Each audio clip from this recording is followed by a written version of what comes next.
ಗೆಳೆಯರೆ, ಗ್ರಾಮ ಸ್ವರಾಜ್ಯ ಮೀಡಿಯಾಗೆ ಸ್ವಾಗತ ಸುಸ್ವಾಗತ. ನಾನು ಚಂದ್ರಶೇಖರ್ ಬಾಳೆ. ಈ ಸಂಚಿಕೆಯಲ್ಲಿ ಕಲ್ಯಾಣ ಕರ್ನಾಟಕದಲ್ಲಿ ಕಲ್ಯಾಣದ ಕೊರತೆಯೊಂದಿಗೆ ಸರ್ಕಾರದ ನಿಷ್ಕಾಳಜಿಯು ಎದ್ದು ಕಾಣುತ್ತಿದೆ. ಇದರ ಕುರಿತು ವಿವರಗಳನ್ನು ನೋಡೋಣ ಬನ್ನಿ. ಕಲ್ಯಾಣ ಕರ್ನಾಟಕ ಭಾಗದಲ್ಲಿ ಕಲ್ಯಾಣ ಮರೀಚಿಕೆಯಾಗಿದೆ. ರಾಯಚೂರಿನ 96 ವರ್ಷದ ಪಂಪಣ್ಣ ನೆರ್ವಿ ಈಗಲೂ ಬದುಕಿಗಾಗಿ ಹೋರಾಡುತ್ತಲೇ ಇದ್ದಾರೆ. 1948ರಲ್ಲಿ ಅವರಿಗೆ 22 ವರ್ಷ ವಯಸ್ಸು. ಅವರು ಆಗಲೇ ಬ್ರಿಟಿಷರ ಮತ್ತು ನಿಜಾಮರ ವಿರುದ್ಧ ಪ್ರಜಾಪ್ರಭುತ್ವಕ್ಕಾಗಿ ಹೋರಾಡಿದ್ದರು. ದೇಶ ಸ್ವತಂತ್ರವಾಗಿ ಜನಪ್ರತಿನಿಧಿಗಳು ಬಂದಾಗ ಎಲ್ಲವೂ ಸರಿ ಹೋಗುತ್ತದೆ ಎಂದವರು ನಂಬಿದ್ದರು. ಆದರೆ ಅದಾವುದೂ ಸಾಕಾರವಾಗಲೇ ಇಲ್ಲ. ಕಳೆದ ವಾರ ಅವರು ರಕ್ತದಲ್ಲಿ ಪತ್ರವೊಂದನ್ನು ಬರೆದು ರಾಯಚೂರಿಗೆ all India institute of medical science ಮಂಜೂರಾಗಬೇಕೆಂದು ಒತ್ತಾಯಿಸಿದ್ದರು. ಆದರೆ ಅವರ ಕೋರಿಕೆ ತಿರಸ್ಕೃತವಾಗಿದೆ. ಬ್ರಿಟಿಷರ ಮತ್ತು ನಿಜಾಮರ ಕಾಲ ಸಂದು ಹೋಗಿದೆ. ಆದರೆ ನಾವಿಂದು ನಮ್ಮ ಅಗತ್ಯಗಳ ಈಡೇರಿಕೆಗಾಗಿ ನಾವೇ ಚುನಾಯಿಸಿ ಕಳಿಸಿದ ಜನಪ್ರತಿನಿಧಿಗಳ ವಿರುದ್ಧವೇ ಹೋರಾಡಬೇಕಾದ ಅನಿವಾರ್ಯತೆ ಇದೆ ಎಂಬುದು ಅವರ ಅಳಲು. ವಸಾಹತುಶಾಹಿಯನ್ನು ಅಳಸಿ ಹಾಕಲು ಜನ ಅಂದು ರಕ್ತ ಹರಿಸಿ ಮಾಡಿದ ತ್ಯಾಗಕ್ಕೆ ಇಂದು ಕಿಮ್ಮತ್ತಿಲ್ಲದಂತಾಗಿದೆ.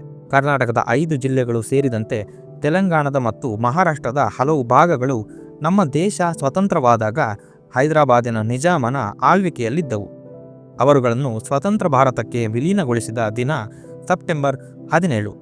ಅದಾಗಿ ಈಗ 75 ವರ್ಷಗಳು ಸಂದಿವೆ. ದೇಶ ಸ್ವತಂತ್ರವಾಗಿ ದಶಕಗಳು ಕಳೆದ ನಂತರದಲ್ಲಿ ಮಹಾರಾಷ್ಟ್ರದ ವಿದರ್ಭ ಶೈಕ್ಷಣಿಕವಾಗಿ ಸಾಕಷ್ಟು ಪ್ರಗತಿಯನ್ನು ಸಾಧಿಸಿದೆ. ತೆಲಂಗಾಣದ 7 ಜಿಲ್ಲೆಗಳ ಜನರ ತಲಾದಾಯವು ಗಣನೀಯವಾಗಿ ಏರಿಕೆ ಕಂಡಿದೆ. ಆದರೆ ಕರ್ನಾಟಕದ ಭಾಗವಾಗಿರುವ, ಅಂದರೆ ಅಂದು ನಿಜಾಮರ ಆಳ್ವಿಕೆಗೆ ಒಳಪಟ್ಟಿದ್ದ ಕಲಬುರಗಿ, ರಾಯಚೂರು, ಬೀದರ್, ಕೊಪ್ಪಳ ಮತ್ತು ಯಾದಗಿರಿ ಜಿಲ್ಲೆಗಳ ಪರಿಸ್ಥಿತಿ ಹೀನಾಯವಾಗಿದೆ. ಈ ಜಿಲ್ಲೆಗಳು ಕಡೆಗಣಿಸಲ್ಪಟ್ಟಿವೆ. ಇವಿಷ್ಟು ಜಿಲ್ಲೆಗಳ ಜೊತೆಗೆ ಬಳ್ಳಾರಿ ಮತ್ತು ಹೊಸದಾಗಿ ರಚಿತವಾದ ವಿಜಯನಗರ ಜಿಲ್ಲೆ ಸೇರಿದಂತೆ ಒಟ್ಟು 7 ಜಿಲ್ಲೆಗಳಿಗೆ ಕಲ್ಯಾಣ ಕರ್ನಾಟಕ ಎಂಬ ಹೆಸರನ್ನು ನೀಡಲಾಗಿದೆ. ಅತ್ಯಂತ ಕಡಿಮೆ ತಲಾದಾಯ, ಶೈಕ್ಷಣಿಕ ಕ್ಷೇತ್ರದ ಕ್ಷೀಣ ಪ್ರಗತಿ, ಆರೋಗ್ಯ ಮತ್ತು ಮೂಲಭೂತ ಸೌಕರ್ಯಗಳಲ್ಲಿ ಹಿನ್ನಡೆ, ನಿರುದ್ಯೋಗ ಸಮಸ್ಯೆ ಮತ್ತು ಇನ್ನು ಅನೇಕ ಸಮಸ್ಯೆಗಳಿಂದಾಗಿ ಅಭಿವೃದ್ಧಿ ಎಂಬುದು ಇಲ್ಲಿ ಮರೀಚಿಕೆಯಾಗಿದೆ. ನೀತಿ ಆಯೋಗ ಗುರುತಿಸಿರುವ ಅತಿ ಹಿಂದುಳಿದ ಪ್ರದೇಶಗಳಲ್ಲಿ ಇದು ಒಂದು. ಬಡತನದ ಸೂಚ್ಯಂಕದ ಪರಿಗಣನೆಯಲ್ಲಿ ಕಲ್ಯಾಣ ಕರ್ನಾಟಕ ಭಾಗ ಅತ್ಯಂತ ಹಿಂದುಳಿದ ಪ್ರದೇಶ ಎಂದು ಪರಿಗಣಿತವಾಗಿದ್ದು, ಇತ್ತೀಚಿನ ನೀತಿ ಆಯೋಗ ಹೊರಡಿಸಿರುವ ಪ್ರಕಟಣೆಯನ್ವಯ ದೇಶದ ಅತ್ಯಂತ ಹಿಂದುಳಿದ 115 ಜಿಲ್ಲೆಗಳ ಪೈಕಿ ರಾಯಚೂರು ಮತ್ತು ಯಾದಗಿರಿ ಜಿಲ್ಲೆಗಳು ಸೇರಿವೆ. ಸಾಕಷ್ಟು ಪ್ರಾಕೃತಿಕ ಸಂಪನ್ಮೂಲಗಳಿದ್ದರೂ ರಾಜ್ಯಾಡಳಿತದ ನಿರ್ಲಕ್ಷ್ಯದ ಕಾರಣದಿಂದಾಗಿ ಈ ಜಿಲ್ಲೆಗಳ ಪ್ರಗತಿ ಸಾಧ್ಯವಾಗಿಲ್ಲ ಎಂಬುದು 100ಕ್ಕೆ 100 ಸತ್ಯ. ಕಲ್ಯಾಣ ಕರ್ನಾಟಕ ಭತ್ತದ ಕಣಜ, ತಮಾಷೆಯ ಮಾತಲ್ಲ. ಕಲ್ಯಾಣ ಕರ್ನಾಟಕದ ಭೂಭಾಗ ಕೃಷಿಗೆ ಪ್ರಸಿದ್ಧ. ಅಕ್ಕಿ, ತೊಗರಿಬೇಳೆ, ಜೋಳ ಮತ್ತು ಹತ್ತಿ ಬೆಳೆಗಳ ಅತಿ ದೊಡ್ಡ ಉತ್ಪಾದನೆ ಆಗುವುದು ಈ ಜಿಲ್ಲೆಗಳಲ್ಲೇ. ಈ ಜಿಲ್ಲೆಗಳಲ್ಲಿಯೇ ಕೃಷ್ಣ, ಭೀಮಾ, ತುಂಗಭದ್ರಾ ನದಿಗಳು ಹರಿಯುತ್ತಿವೆ. ರಾಜ್ಯದ 45% ವಿದ್ಯುತ್ ಉತ್ಪಾದನೆ ಆಗುತ್ತಿರುವುದು ಕೂಡ ಇದೇ ಭೂಭಾಗದಲ್ಲಿ. ಹಟ್ಟಿ, ಚಿನ್ನದ ಗಣಿ, ಸಿಮೆಂಟ್ ಉತ್ಪಾದಕ ಘಟಕಗಳು, ಔಷಧ ತಯಾರಿಕಾ ಕಂಪನಿಗಳು ಎಲ್ಲವೂ ಇಲ್ಲಿವೆ. ಆದಾಗ್ಯೂ ಈ ಭಾಗದ ಜನರ ತಲಾ ಆದಾಯ ಅತ್ಯಂತ ಕಡಿಮೆ ಇರುವುದು ಶೋಚನೀಯ ಸಂಗತಿ. ಕಲಬುರಗಿ ಮೂಲದ ಆರ್ಥಿಕ ವಿಶ್ಲೇಷಕಿ ಸಂಗೀತಾ ಕಟ್ಟಿಮನಿಯವರ ಪ್ರಕಾರ ಜನರ ಅತ್ಯಂತ ಕಡಿಮೆ ವರಮಾನಕ್ಕೆ ಕಾರಣವಾಗಿರುವುದು ಕೃಷಿ ಉತ್ಪಾದನೆಯಲ್ಲಿರುವ ಡೋಲಾಯಮಾನ ಸ್ಥಿತಿ, ಮಳೆ ಆಧಾರಿತ ಕೃಷಿ ಪದ್ಧತಿ, ನೀರಾವರಿ ವ್ಯವಸ್ಥೆ ಇಲ್ಲದಿರುವಿಕೆ ಮತ್ತು ಉದ್ಯಮ ಸ್ನೇಹಿ ವಾತಾವರಣದ ಕೊರತೆ. ಇದೆಲ್ಲದರ ಜೊತೆಗೆ ಸಹಿಸಲಸಾಧ್ಯವಾದ ಬಿಸಿಲ ಬೇಗೆ ಈ ಭಾಗದ ಉತ್ಪಾದಕತೆಯ ಮೇಲೆ ಪ್ರತಿಕೂಲ ಪರಿಣಾಮ ಬೀರಿದೆ. ರಾಜಕೀಯ ಇಚ್ಛಾಶಕ್ತಿಯ ಕೊರತೆ, ರಾಜಕೀಯ ಸಮನ್ವಯತೆ ಇಲ್ಲದೆ ಇರುವ ಕಾರಣದಿಂದ ದಶಕಗಳ ನಂತರವೂ ಅಭಿವೃದ್ಧಿ ಕಾಮಗಾರಿಗಳು ಇಲ್ಲಿ ಸಮರ್ಪಕವಾಗಿ ಆಗುತ್ತಿಲ್ಲ. ಉದಾಹರಣೆಗೆ ಹೇಳಬೇಕೆಂದರೆ, ರಾಷ್ಟ್ರೀಯ ಹೂಡಿಕೆ ಮತ್ತು ಉತ್ಪಾದಕ ವಲಯ ಕಲಬುರಗಿ, ಚಿತ್ತಾಪುರದಲ್ಲಿ ಸ್ಥಾಪನೆಯಾಗಬೇಕಿತ್ತು. ರೈಲ್ವೆ ವಿಭಾಗೀಯ ಕಚೇರಿ ಕಲಬುರಗಿಯಲ್ಲಿ ಆಗಬೇಕಿತ್ತು. IIT ರಾಯಚೂರಿನಲ್ಲಿ ಸ್ಥಾಪನೆಯಾಗಬೇಕಿತ್ತು. ಹೀಗೆ ಇನ್ನು ಹಲವು ಸಂಗತಿಗಳಿವೆ. ಆದರೆ ಅದಾವುದೂ ಆಗಲೇ ಇಲ್ಲ. ಕಾರಣ ರಾಜಕೀಯ ಇಚ್ಛಾಶಕ್ತಿಗಳ ಕೊರತೆ. 1953ರಲ್ಲಿ ಕೇಂದ್ರ ಸರ್ಕಾರವು ರಾಜ್ಯಗಳ ಪುನರ್ ಸಂಘಟನೆ ಆಯೋಗವನ್ನು ರಚಿಸಿದಾಗ ಕಲಬುರಗಿ, ಬೀದರ್ ಮತ್ತು ರಾಯಚೂರು ಜಿಲ್ಲೆಗಳಿಗೆ ವಾರ್ಷಿಕ ಆಯವ್ಯಯದಲ್ಲಿ ಹೆಚ್ಚುವರಿ ಅನುದಾನದಿಂದಲೇ ನಿಗದಿ ಮಾಡಿತ್ತು. ಆಗಿನಿಂದಲೇ ಈ ಜಿಲ್ಲೆಗಳು ಆರೋಗ್ಯ ಮತ್ತು ಶಿಕ್ಷಣ ಕ್ಷೇತ್ರದಲ್ಲಿ ಹಿಂದುಳಿದಿದ್ದವು. ಇದು ನಿಜಾಮರ ಆಳ್ವಿಕೆಯ ಕಾಲದಿಂದಲೇ ಹೆಚ್ಚು ನಿರ್ಲಕ್ಷ್ಯಕ್ಕೆ ಒಳಗಾದ ಪ್ರದೇಶ. ದಶಕಗಳ ನಂತರವೂ ಪರಿಸ್ಥಿತಿ ಇನ್ನೂ ಸುಧಾರಿಸಿಲ್ಲ. ಈ ಜಿಲ್ಲೆಗಳನ್ನು ಮೈಸೂರು ಪ್ರಾಂತ್ಯದ ಉಳಿದ ಜಿಲ್ಲೆಗಳ ಅಭಿವೃದ್ಧಿಗೆ ಸಮೀಕರಿಸಲು ಅನುವಾಗುವಂತೆ ಹೆಚ್ಚುವರಿ ಅನುದಾನಗಳನ್ನು ಕೂಡ ನಿಗದಿ ಮಾಡಲಾಗಿತ್ತು. ತದನಂತರ ಬಂದ ಸರ್ಕಾರಗಳು 3 ಸಮಿತಿಗಳನ್ನು ರಚಿಸಿ ಪ್ರಾಂತೀಯ ಅಸಮತೋಲನವನ್ನು ತಪ್ಪಿಸಲು ನಿರ್ಧಾರ ತೆಗೆದುಕೊಂಡವು.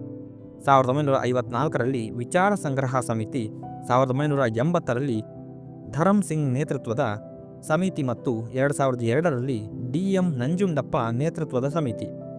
ವರದಿಗಳೇನೂ ಸರ್ಕಾರಕ್ಕೆ ಸಲ್ಲಿಕೆಯಾಗಿದ್ದವು. ಆದರೆ ಸರ್ಕಾರಗಳು ಅವುಗಳ ಅನುಷ್ಠಾನಕ್ಕೆ ಪ್ರಾಮಾಣಿಕ ಪ್ರಯತ್ನ ಮಾಡಲೇ ಇಲ್ಲ. ಹಾಗಾಗಿ ಪ್ರಾಂತೀಯ ಅಸಮತೋಲನದ ಕಂದಕ ಹಾಗೆ ಉಳಿದುಬಿಟ್ಟಿತು. ನಂಜುಂಡಪ್ಪ ವರದಿಯ ಫಲಶ್ರುತಿ. 2007ರಲ್ಲಿ ನಂಜುಂಡಪ್ಪ ಸಮಿತಿಯ ವರದಿ ಕಲ್ಯಾಣ ಕರ್ನಾಟಕ ಭಾಗಕ್ಕೆ ಆಶಾಕಿರಣವಾಗಿ ಗೋಚರವಾಯಿತು. ಹೆಚ್ಚುವರಿ ಅನುದಾನಗಳು ಬರಲಾರಂಭಿಸಿದವು.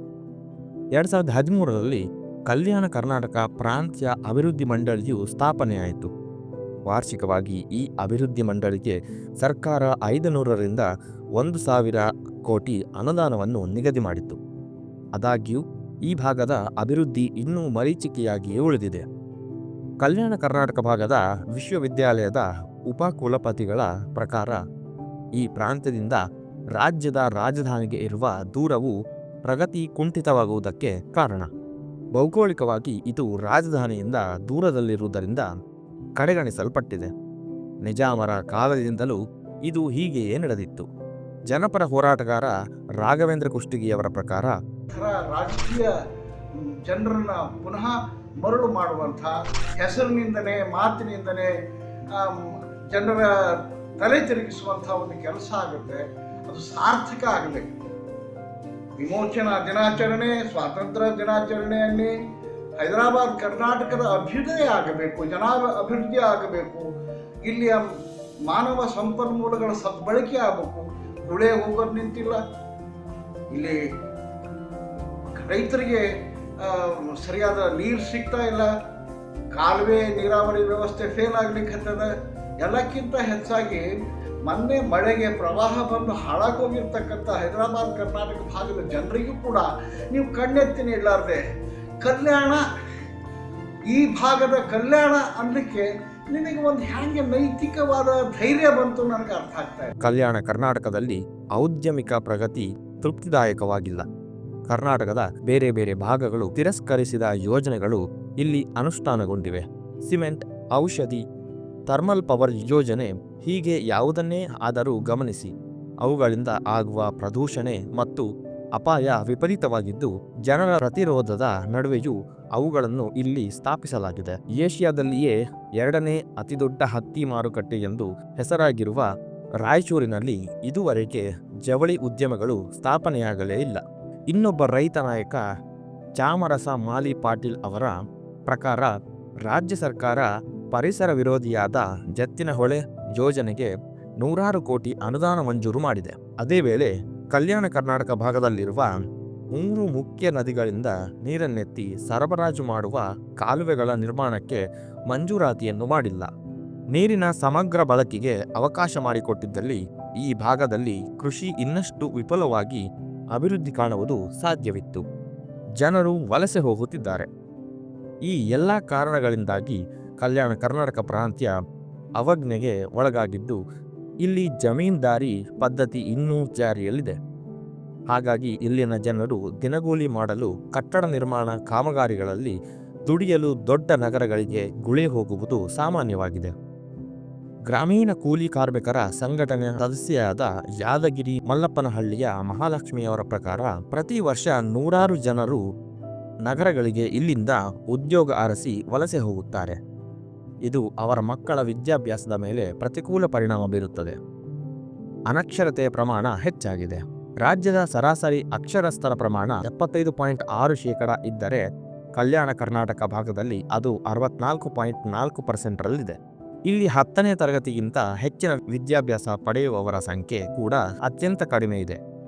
ಉನ್ನತ ಶಿಕ್ಷಣಕ್ಕೆ ದಾಖಲಾಗುವವರ ಪ್ರಮಾಣ ಸರಾಸರಿ 32% ಇದ್ದರೆ ರಾಯಚೂರಿನಲ್ಲಿ ಅದು 14% ಇದೆ ಮತ್ತು ಯಾದಗಿರಿಯ ಪ್ರಮಾಣ ಕೇವಲ 6%.